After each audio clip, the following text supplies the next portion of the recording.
ठीक, तो आइए शुरू करते हैं। Who gave name Ctenophora, Ctenophora नाम किसने दिया था? वो दिया था एसजीओ बोल्ट्ज ने। किसने दिया था? एसजीओ बोल्ट्ज ने, एसजीओ बोल्ट्ज ने। It is commonly known as sea walnut अथवा कॉम्ब जेली अथवा सी गूजबेरी। ठीक, इसके फाइलम के जितने भी जीव होते हैं उनको या तो सी वॉलनट कहा जाता है, उनको कॉम्ब जेली कहा जाता है, या सी गूजबेरी कहा जाता है। इसके बाद में इसमें क्या होती है? इसमें 8 कॉम्ब प्लेट होती हैं। इसमें क्या होता है कि लैसो सेल्स पाई जाती हैं जो शिकार को पकड़ती हैं और डिफेंस और ऑफेंस में हेल्प करती हैं, मतलब सुरक्षा भी करती हैं लैसो सेल्स।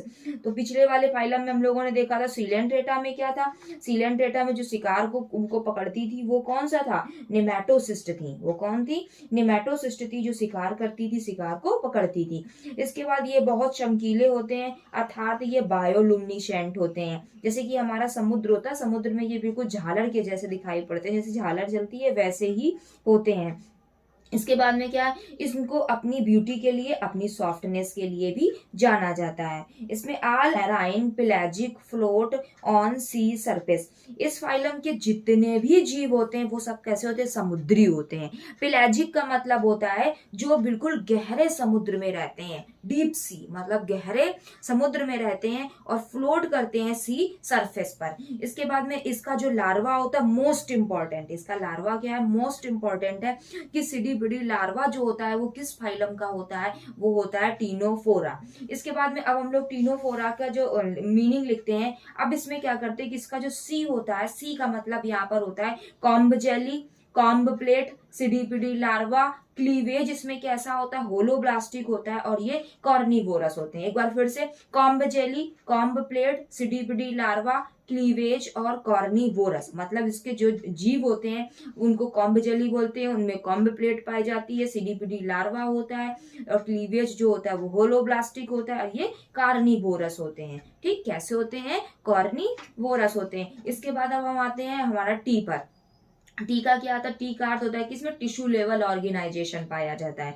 कैसा पाया जाता है? टिश्यू लेवल ऑर्गेनाइजेशन पाया जाता है। अब ई का मतलब क्या होता है? ई का मतलब होता है एक्सक्यूशिवली मैरीन। मतलब ये क्या होते हैं? एक्सक्यूशिवली मैरीन होते हैं, ये समुद्री ही होते हैं। ये क्या होते हैं? समुद्री ही होते हैं। मतलब कि ये फ्रेश वाटर में नहीं पाए जाते हैं, कभी भी इनकी कोई भी जातियां फ्रेश वाटर में नहीं पाई जाती हैं। ये केवल किस में पाए जाते हैं? समुद्र में पाए जाते हैं। इसी तरीके से एक फाइलम हेमिकॉर्डेटा और इकाइनोडर्मेटा, 2 फाइलम है। इसके एनिमल्स भी क्या होते हैं? एक्सक्लूसिवली मैरीन होते हैं, मतलब ये समुद्र में ही पाए जाते हैं और कहीं पर, मतलब फ्रेश वाटर में नहीं पाए जाते हैं। इसके बाद ई से एक्सक्लूसिवली मैरीन हो गया। सेकेंड नंबर ई से एक्सक्रीशन हो गया।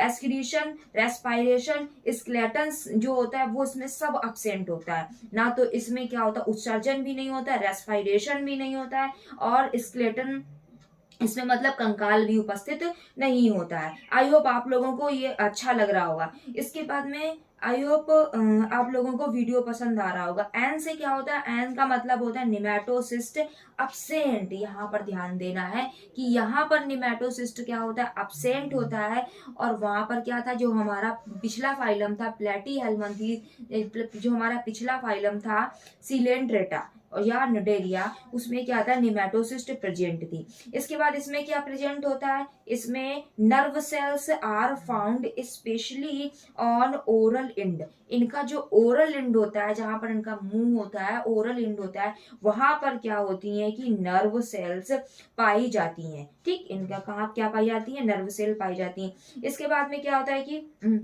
जो हाइड्रा के निमेटोसिस्ट में लेसो ऑर्गन पाया जाता है। हाइड्रा के निमेटोसिस्ट में लेसो ऑर्गन पाया जाता है। लेसो ऑर्गन कैसा होता है? कॉन्ट्रैक्टाइल होता है, और यह फूड इन गल्फ में हेल्प करता है। देखो वही लास्ट में वो आ गया है। यहाँ पर क्या? लेसो सेल्स प्रेजेंट होती हैं जो हेल्प करती हैं defence and offence and catching, मतलब सुरक्षा करती हैं ये, और क्या करती है? शिकार को पकड़ने में हेल्प करती हैं। इसके बाद में पी से क्या हो जाएगा? पी से हो जाएगा पैडोजेनेसिस। पी से क्या हो जाएगा?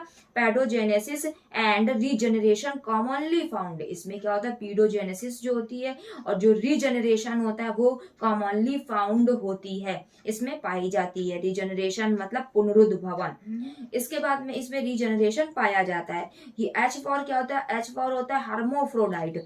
ये क्या होते हैं कि बाइसेक्सुअल होते हैं। देखो बाइसेक्सुअल को ही हर्मोफ्रोडाइट बोलते हैं, बाइसेक्सुअल को ही मोनोसियस बोलते हैं। अब ये मत समझिएगा मोनोसियस का मतलब क्या है, एक लिंगी है, एक लिंगी नहीं होता है। मोनोसियस का मतलब क्या होता है, बाइसेक्सुअल मतलब द्विलिंगी होता है। ठीक, ये कैसा होता है, बाइसेक्सुअल होता है या हर्मोफ्रोडाइट होता है या मोनोसियस होता है। इसके बाद में क्या, ओ का लास्ट वाले ओ का मतलब क्या है, लास्ट वाले ओ का मतलब है ओनली सेक्सुअल रिप्रोडक्शन, फर्टिलाइजेशन। इसमें केवल फर्टिलाइजेशन एक्सटर्नल, इसमें केवल क्या होता है कि जो सेक्सुअल रिप्रोडक्शन होता है और इसमें जो फर्टिलाइजेशन होता है वो कैसा होता है, एक्सटर्नल मतलब बाहरी होता है। इसके बाद में डेवलपमेंट कैसा होता है, डेवलपमेंट बिल्कुल श्योर सी बात है इनडायरेक्ट होगा। क्यों, क्योंकि इसमें लार्वा स्टेज आ रही है। कौन सा लार्वा है, सीडीपीडी लार्वा है। कौन सा लार्वा है, सीडीपीडी लार्वा है, किसमें, टीनोफोरा में। इसके बाद में कौन सा है कि आर से क्या होगा, रीजनरेशन। आर का मतलब क्या है, रीजनरेशन। और ए का मतलब क्या है, ए sexual reproduction absent. I hope आप लोगों को आज का वीडियो बहुत पसंद आया होगा। वीडियो पसंद आया हो तो हमारे चैनल को लाइक और सब्सक्राइब करिएगा, और आप लोगों को कोई भी डाउट रहता है तो आप लोग कमेंट करिएगा। Thank you.